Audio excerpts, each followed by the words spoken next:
દાંતની અંદર દુખાવો થાય તો કોઈ પણ પ્રકારની દવા વગર આ દાંતની અંદર દુખાવો મટી જાય અને જિંદગીમાં જીવીએ ત્યાં સુધી દાઢમાં કોઈ દિવસ સડો ના થાય, દાઢમાં રૂટ કેનાલ કરાવી ના પડે કે દાઢની ગોળી પણ ગળવી ના પડે, એવો ઉપાય આયુર્વેદની અંદર ચરક ઋષિએ ચરક સંહિતાની અંદર વર્ષો પહેલાં બતાવે છે।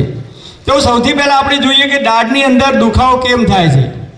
તો દાઢની અંદર સડો થાય। હવે દાઢની અંદર સડો કેમ થાય છે? તો કે દાઢની અંદર જીવાત ઉત્પન્ન થાય। આ જીવાત ક્યાંથી ઉત્પન્ન થાય છે? બહારથી આવે છે?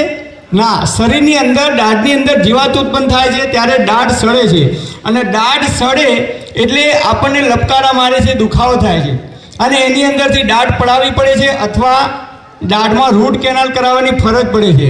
તો દાઢમાં ક્યારેય દુખાવો ના થાય એના માટે શું કરવાનું?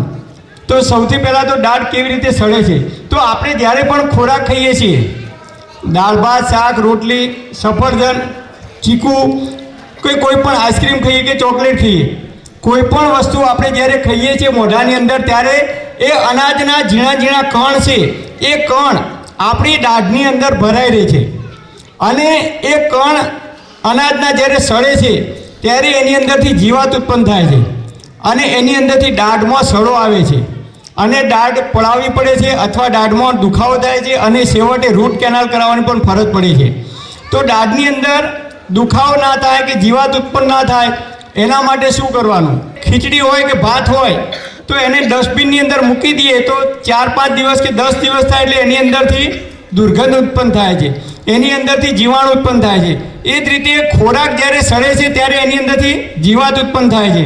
તો દાઢની અંદર ક્યારેય દુખાવો ના થવા દેવો હોય તો એક વાત યાદ રાખજો, કોઈ પણ પ્રકારની આપણે વસ્તુ ખાઈએ કે તરત જ મોઢું સાફ કરી દેવાનું।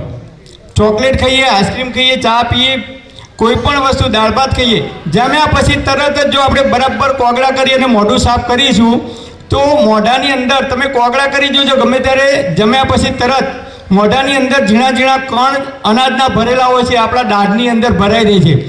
એ કણ જો બહાર નીકળી જશે, ક્યારેય કણ નહીં ભરાય તો અનાજ સડશે નહીં, અનાજ નહીં સડે તો દાઢમાં ક્યારેય દુખાવો થશે નહીં। હવે બીજો ઉપાય છે, દાઢની અંદર અચાનક દુખાવો થાય તો શું કરવું? તો દાઢની અંદર દુખાવો થાય તો ફટકડી લાવવાની, ફટકડીનો ટુકડો 1 ગ્લાસ પાણીની અંદર નાખી 2-3 વખત ચમચીથી હલાવી દેવાનું, પછી એ ફટકડીનો ટુકડો બહાર કાઢી દેવાનો અને ફટકડીના પાણીથી મોઢાની અંદર કોગળા કરવાના।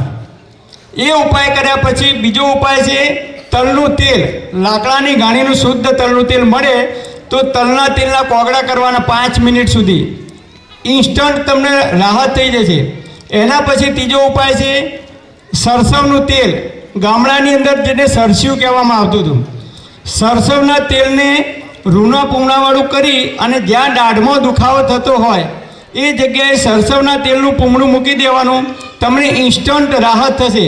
આ હું નથી કહેતો, પરંતુ આયુર્વેદમાં ઋષિઓએ હજારો વર્ષો પહેલાં આનો ઉપાય બતાવેલો છે।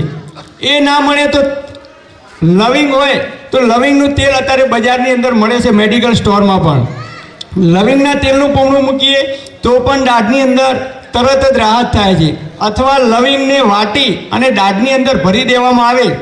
આ બધા જે આયુર્વેદિક ઉપાય છે, તલનું તેલ, સરસવનું તેલ, લવિંગ, આ બધું જે કંઈ જીવાત હોય છે, જે કંઈ કીટાણુ હોય છે એનો નાશ કરે છે અને જીવાણુનો નાશ થાય એટલે તરત જ આપણને દાઢની અંદર રાહત થઈ જાય છે। અને બીજું યાદ રાખવાનું, સવારે ઉઠીને તમે બ્રશ નહીં કરો તો ચાલશે, હું કોઈ દિવસ બ્રશ નથી કરતો। પહેલાંના જમાનામાં 70 કે 80 વર્ષ પહેલાં આપણા દાદાઓ હતા તો એ બ્રશ કરતા હતા? નહોતા કરતા, છતાં એમના દાંત મજબૂત રહેતા હતા। કેમ? કારણ કે લીમડાનું દાંતણ કરતા, બાવળનું દાંતણ કરતા, ઓબાનું દાંતણ કરતા, કણજીનું દાંતણ કરતા હતા। અને અત્યારે આપણે સારામાં સારી ટૂથપેસ્ટ વાપરીએ છીએ, મોંઘામાં મોંઘા બ્રશ વાપરીએ છીએ, ઘણા લોકો 2 ટાઈમ બ્રશ કરે છે છતાં એમને દાઢમાં દુખાવો ઉપડે છે, એવા મેં કેટલાય કિસ્સા જોયા છે।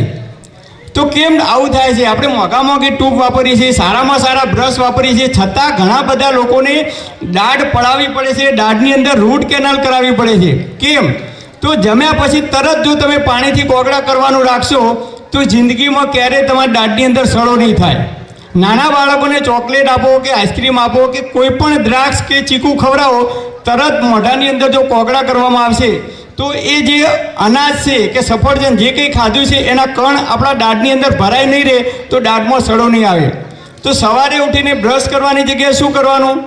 તો અડધી ચમચી હળદર લેવાની. હળદર એન્ટીઓક્સિડન્ટનું કામ કરે છે, એન્ટીબાયોટિકનું કામ કરે છે.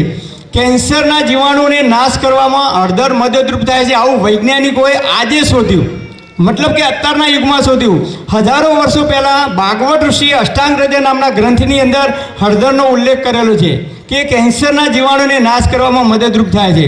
તો સવારે ઉઠી અડધી ચમચી હળદર લેવાની, સિંધવ મીઠું લેવાનું, સફેદ મીઠું નહીં, એની અંદર ચપટી સિંધવ મીઠું નાખવાનું, અને તલનું તેલ હોય તો તલનું તેલ અથવા સરસવનું તેલ બંનેમાંથી ગમે તે તેલ લઈ એની પેસ્ટ બનાવી દેવાની, અને દરરોજ સવારે મોઢાની અંદર લગાવવામાં આવે તો જિંદગીમાં ક્યારેય દાંત દુખશે નહીં કે દાંત પડવાનો પણ પ્રશ્ન નહીં થાય, મજબૂત થશે. તો આપ સૌ મોટી સંખ્યામાં અહીંયા ઉપસ્થિત થયા એ બદલ આપ સર્વેનો ખૂબ ખૂબ આભાર. ચાલો ઉઠીને સંમતિ કરજો.